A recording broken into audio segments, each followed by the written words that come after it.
હવે આપણે આગળ વાત કરીએ તો કે લઘુ બીજાણુ જનન પ્રક્રિયા. આપણે આગળ જોયું કે પરાગરજ છે એ, તો કે પરાગરજ કેવી રીતે નિર્માણ પામશે, અને આગળ આપણે હવે ભણીશું કે બીજાણુ જનન પ્રક્રિયામાંથી પરાગરજ છે અને નરજન્યુ વિકાસ કેવી રીતે થાય છે. તો આપણે સમજીએ બીજાણુ જનન પ્રક્રિયા. આપણે આગળ જોયું હતું કે આ પરાગાશયનો જે આડો છેદ છે, જ્યાં અહીંયા મધ્યમાં છે એ બીજાણુ જનક પેશી જોવા મળે. એ બીજાણુ જનક પેશી જે છે એની મધ્યમાં સઘન રીતે છે ગોઠવાયેલા જે કોષો હોય છે, એના બીજાણુ જનક પેશીમાં મધ્યમાં ગોઠવાયેલા જે કોષો હોય છે જેને બીજાણુ જનક તરીકે ઓળખવામાં આવે છે. બીજાણુ જનન પ્રક્રિયા સમજવા પહેલા આપણે બીજાણુ જનક એટલે શું, તો કે બીજાણુ જનક એટલે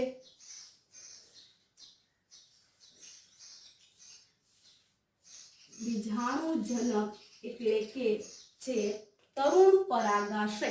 કે આ તરુણ પરાગાશય છે તે તરુણ પરાગાશયના સઘન રીતે છે એ કોષોનો સમૂહ છે એ જોવા મળે છે, જ્યાં અહીંયા બીજાણુ જનક પેશીને મધ્યમાં ગોઠવાયેલા હોય છે, જેને બીજાણુ જનક તરીકે ઓળખવામાં આવે છે. કે બીજાણુ જનક છે ક્યાં હોય છે, તો કે તરુણ પરાગાશયમાં. તરુણ પરાગાશયમાં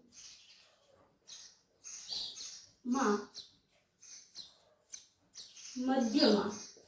કોના મધ્યમાં, તો કે બીજાણુ જનક પેશીના મધ્યમાં છે એ બીજાણુ જનક તરીકે ઓળખવામાં આવે છે. હવે એ જ બીજાણુ જનક જે છે કે બીજાણુ જનક જે કોષો જે છે જે બીજાણુ જનક પેશીમાંથી ઉત્પન્ન થયા છે તે બીજાણુ જનક છે એ પરાગ ચતુષ્ક પણ રચે છે.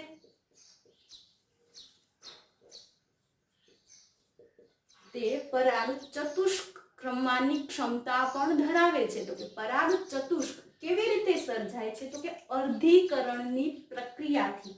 કે અહીંયા છે એ બીજાણુ જનક છે ઉત્પન્ન થાય,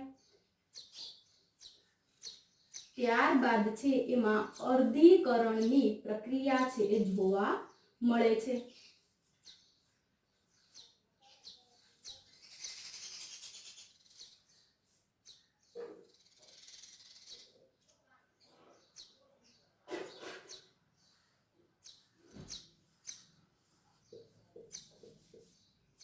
કે આ પરાગ ચતુષ્ક કેવી રીતે સર્જાશે, તો કે બીજાણુ જનકના અર્ધીકરણથી સમવાની ક્ષમતા છે પરાગ ચતુષ્ક છે એ સર્જાય છે.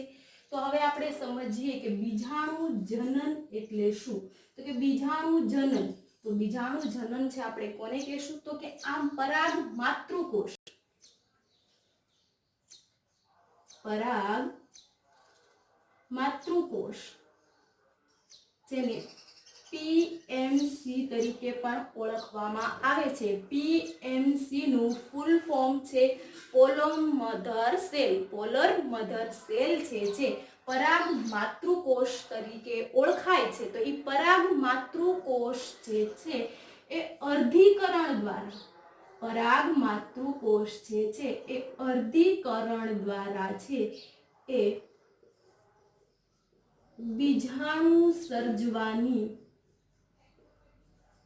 ક્ષમતા ધરાવે છે, જેને બીજાણુ જનન કહે છે. કે બીજાણુ જનન એટલે શું, તો કે પરાગ માતૃકોષમાંથી અર્ધીકરણની પ્રક્રિયા દ્વારા બીજાણુ સર્જવાની ક્ષમતાને છે જે બીજાણુ જનન તરીકે ઓળખવામાં આવે છે. તો આવી રીતે છે એ બીજાણુઓ છે એ સર્જાય છે. તો કે એ બીજાણુ ધાનીમાંથી છે એ બીજાણુ સર્જાય છે. તો એ અહીંયા આપણે જોઈએ છે 4 કોષોના સમૂહમાં હોય છે. કે એ બીજાણુ જે સર્જાય છે એ કોષોના સમૂહમાં જોવા મળે છે.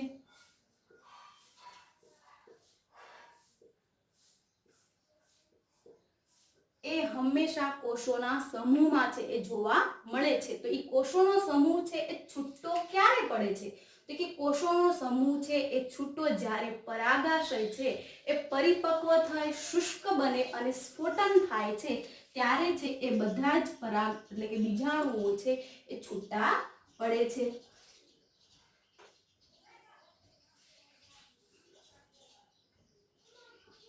અને આવી રીતે છે એ પરાગ ચતુષ્ક સર્જાય અને છે એ પરાગ બીજાણુઓ છે એ ઉત્પન્ન થાય છે અને ત્યારબાદ છે પરાગાશયનું સ્ફોટન થઈને પરાગરજ છે એ મુક્ત થાય છે. તો હવે આપણે સમજીએ આગળ કે પરાગરજ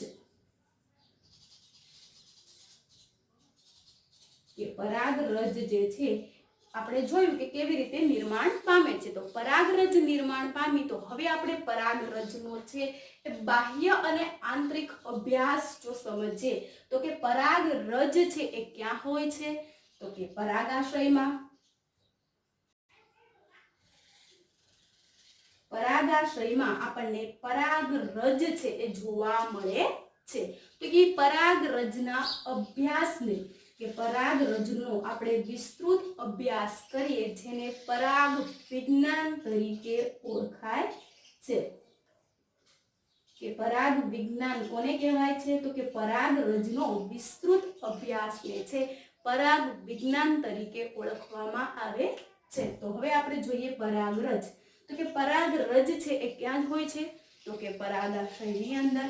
તો પરાગાશયની અંદર છે આપણને પરાગરજ ઉત્પન્ન થતી જોવા મળે છે. સામાન્ય રીતે આપણે કોઈ પણ પુષ્પ છે આપણે હાથમાં લેતા જ આપણા હથેળીની સપાટી સાથે ખંચેરતા આપણને નાની કંટકમય રજકણ જેવું કંઈ જોવા મળે છે.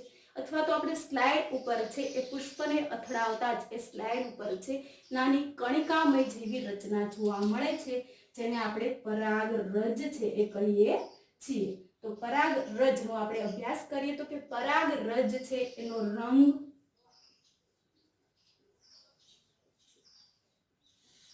આકારમાં વિવિધતા જોવા મળે છે કે એની રંગ અને આકારમાં છે એ વિવિધતા જોવા મળે છે.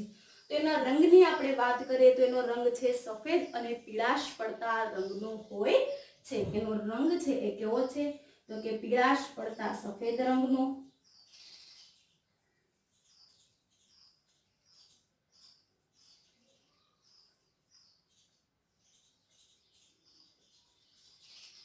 અને એનો આકાર છે બાહ્ય સપાટી છે એ ગોળાકાર જોવા મળે. ગોળાકાર અને કંટકીય રચના છે એવું કહી શકાય કે એની જે સપાટી જે છે એ ગોળાકાર છે અને કંટકીય રચના છે આપણને જોવા મળે છે. તેનો રંગ, આકાર અને એની રચનામાં આપણને વિવિધતા છે એ જોવા મળે છે. પરાગરજના આપણે એની વ્યાસની વાત કરીએ તો કે પરાગરજનો વ્યાસ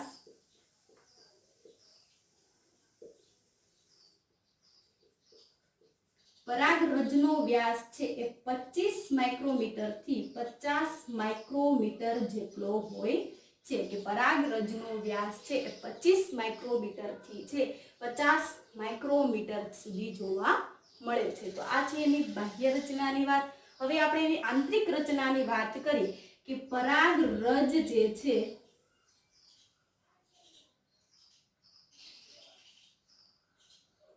ટોટલ 2 સ્તર છે એ ધરાવે છે. જે પરાગરજ છે જે એ 2 સ્તર ધરાવે છે. અંદરનું જે સ્તર છે જેને અંતસ્તર કહે છે. બહારનું જે સ્તર છે જેને બાહ્ય સ્તર અથવા તો બાહ્ય આવરણ તરીકે પણ ઓળખવામાં આવે છે. કે બહારનું આવરણ છે એને શું કહેવાય છે બાહ્ય આવરણ. અંદરનું આવરણ છે એને અંત આવરણ. આ છે બાહ્ય આવરણ,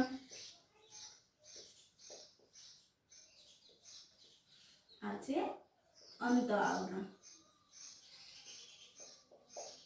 તો હવે આપણે સમજીએ કે બાહ્ય આવરણ અને અંત આવરણની વિસ્તૃત રચના.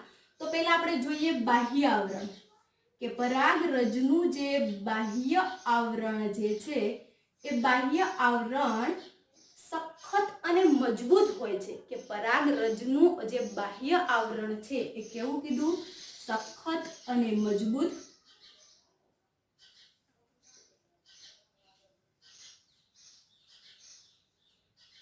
સખત અને મજબૂત અને કાર્બનિક પ્રતિજૈવિક છે, એટલે કે કોઈ પણ કાર્બનિક દ્રવ્ય જે છે એને પ્રતિજૈવિક છે.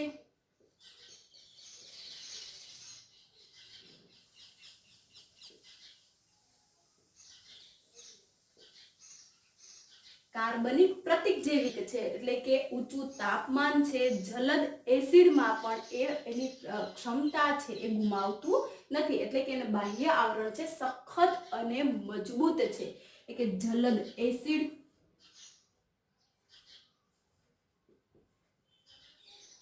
એસિડ કે બેઝ સામે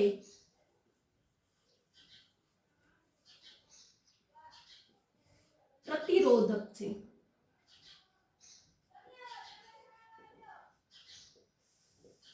કે એસિડ કે બેઝની એને કોઈ અસર થતી નથી, તો કે એ બાહ્ય આવરણ છે એ સખત છે. હવે એ બાહ્ય આવરણ છે એ સ્પોરોલેનિનનું આવરણ છે. શેનું આવરણ છે? જે બાહ્ય આવરણ છે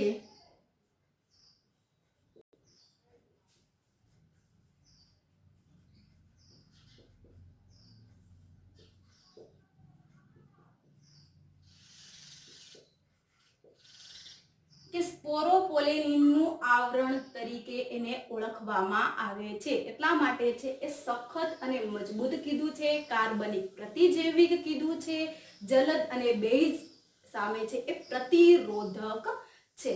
તો એ સ્પોરોપોલેનિનના કારણે છે એ જોવા મળે છે કે સ્પોરોપોલેનિનના કારણે છે એ એની સખત અને મજબૂતાઈ છે એ જાળવી રાખે છે. પરંતુ અમુક ભાગમાં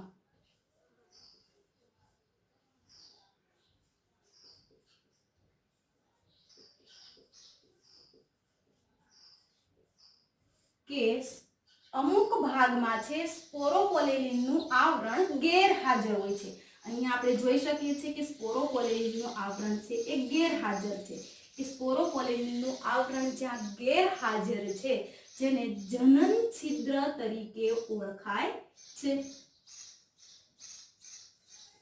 તો કે જનન છિદ્ર એટલે શું? તો કે પરાગરજની બાહ્ય આવરણ છે જ્યાં સ્પોરોપોલેનિનનું આવરણ ગેરહાજર છે, જેને જનન છિદ્ર તરીકે ઓળખવામાં આવે છે. તો એ સ્પોરોપોલેનિનના કારણે છે એ સખત અને મજબૂત છે. ત્યારબાદ એનું અંત આવરણ, તો કે અંત આવરણ જે છે એ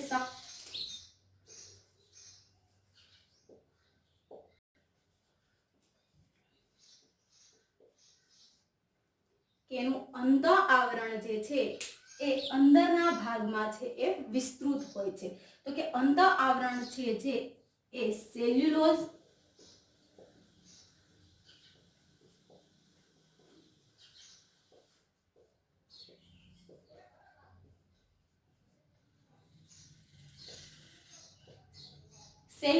અને પેકેટિનનું બનેલું હોય છે. અને અંદરનું આવરણ જે છે અંત આવરણ છે જે સેલ્યુલોઝ અને પેકેટિનનું બનેલું હોય છે, અને જે અંદરની ભાગમાં છે એ વિસ્તૃત છે આપણને જોવા મળે છે.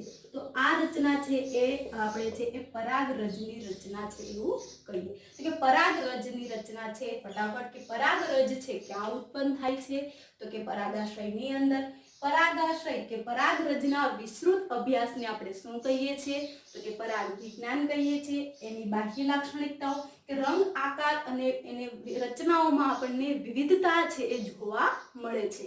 તેના રંગની વાત આપણે કરીએ તો કે પીળાશ પડતો સફેદ રંગ જોવા મળે છે. એનો આકાર છે લીસી સપાટી હોય છે, પરંતુ રચના છે એ કંટકીયમી જોવા મળે છે.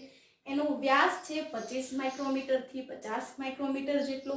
એ બે આવરણ છે એ ધરાવે છે, બાહ્ય આવરણ અને અંત આવરણ. બાહ્ય આવરણ છે જે સખત અને મજબૂત છે, તો એ કાર્બનિક પ્રતિજૈવિક છે, જલદ એસિડ અને બેઝ સામે છે એ પ્રતિરોધક છે. કોઈ પણ ઉત્સેચક છે એ પણ એને છે એ બાહ્ય આવરણ સામે છે પ્રક્રિયા કરી શકતું નથી. તો સ્પોરોપોલેનિનના કારણે છે એ આવરણ છે એ સખત છે. તો અમુક વિસ્તારમાં છે બાહ્ય આવરણમાં સ્પોરોપોલેનિનનું આવરણ છે એ ગેરહાજર હોય છે, જેને જનન છિદ્ર તરીકે ઓળખવામાં આવે છે. ત્યારબાદ અંત આવરણ, તો કે અંત આવરણ છે જે સેલ્યુલોઝ અને પેકેટિનનું બનેલું હોય છે અને અંદરના ભાગમાં છે એ વિસ્તૃત છે એ જોવા મળે છે. અને ત્યારબાદ છે પરાગાશયનું સ્ફોટન થશે અને પરાગરજ છે એ હવામાં મુક્ત થશે. તો હવે આપણે આગળ છે એ અભ્યાસ કરીશું કે પરાગરજના નર જન્યુજનક અવસ્થાઓ.